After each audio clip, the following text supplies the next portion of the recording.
ดอกสาวที่ล่อให้มองให้ฮักเจ้าของในเด้ออายแม่เด้ออาย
มาลา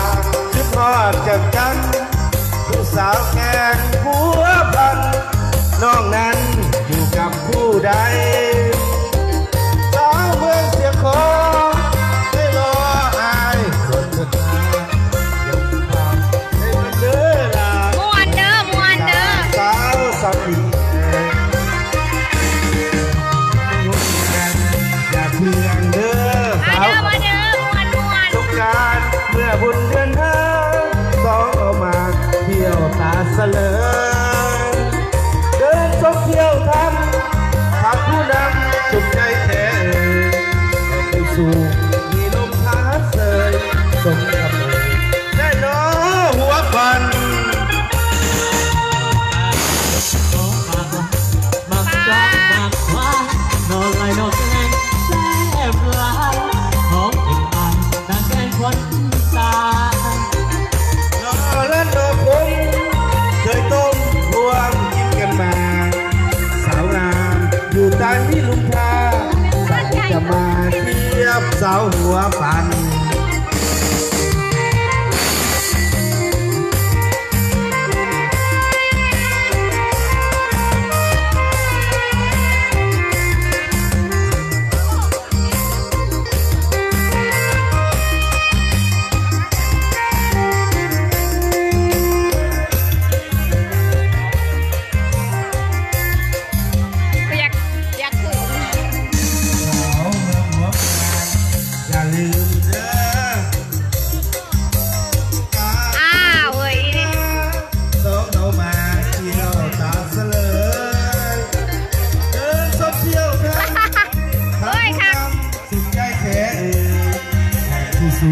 มีลมพัดเสยส่งทางเลยได้น้อหัวควันอย่าไปอย่าพาของกลับมาหามักยองมักคาเท่าไรน้องแย่แซ่บหลายบอกถึงได้ทั้งแก้มฟันตานอและนอคงเคยต้มรวมกินกันมาสาวงามอยู่ใต้ที่ลุมพาใส่จะมาสาวหัวปัน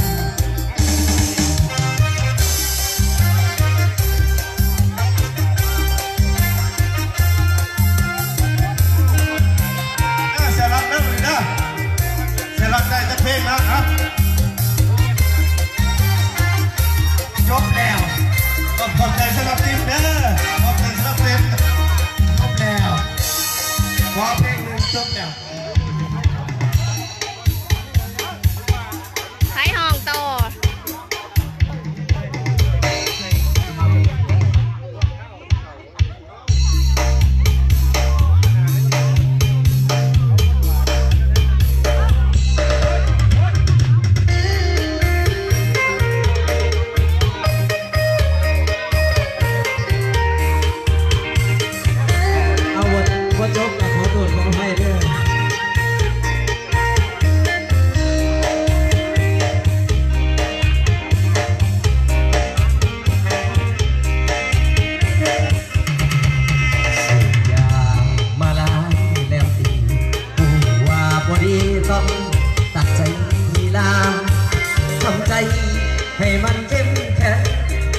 ส่สีแดงอยู่ที่ใบบอกยาง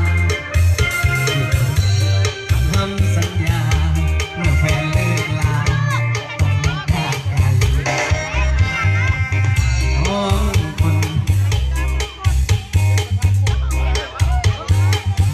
พอได้จังดิเฮ้ยไม่ดูเราเฮ้ยไม่อะไรกินดีเอาก็เรียนเสื้อข้างอาจารย์เล่นเนาะมา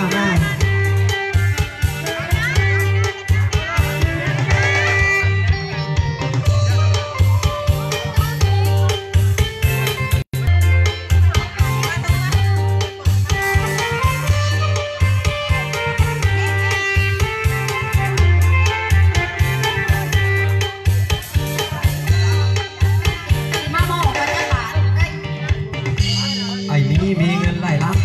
ไอ้นี้มีเงินไหลลับผัดพระนักขัดนอนกินดอกดีแต่บอกมีลูกมีเมียแต่บอกมีลูกมีเมียก็หงพัดเสียเสียดีนักรถคันน้อยใหญ่สั่งไทยเป็นโลใส่คำต่อโซ่ซ้ำตีรถไฟ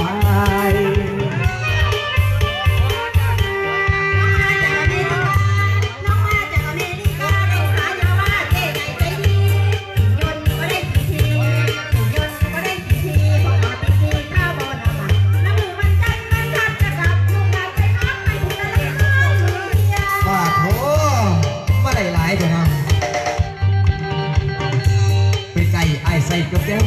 เป็นไก่ไอใส่กระเทียมส่วนมาแล้วไม่เอาใส่คำหักเห็ดนะส่วนพลอยได้กับไปอันเป็น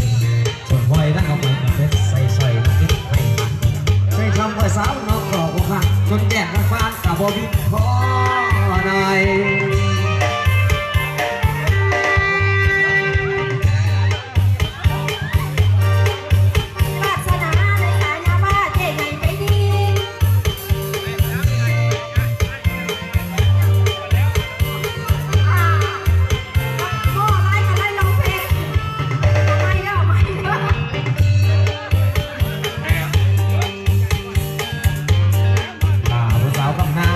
ได้พัง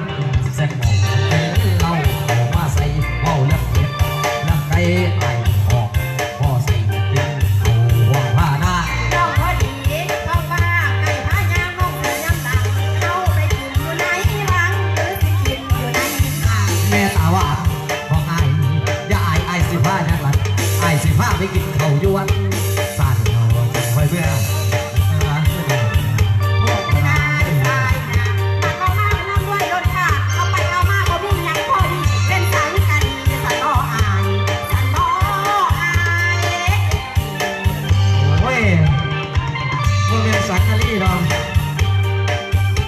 เป็นเลขาของยาคู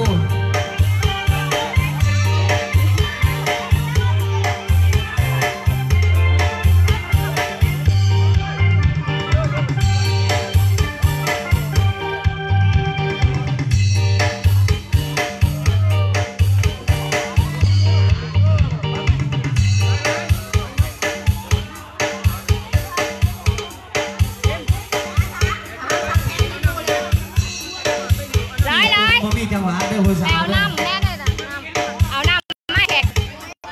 น้ำกินไปมิน